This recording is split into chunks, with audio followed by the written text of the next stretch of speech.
Hi, thank you for joining us in today's episode about DevOps, where we delve into the world of culinary collaboration and automation.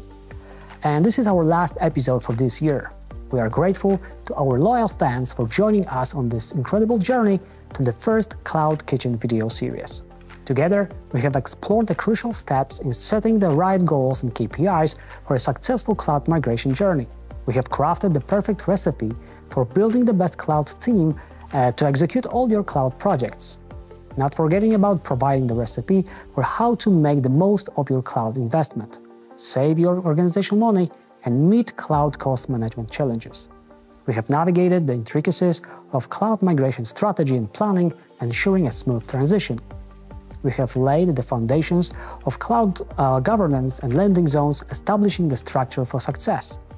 And as we just witnessed, we have delved into a fascinating realm of DevOps, where collaboration and automation come together to drive rapid, reliable software delivery.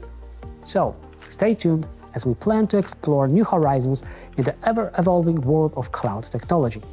Thank you for being part of our community, and until next time, keep innovating.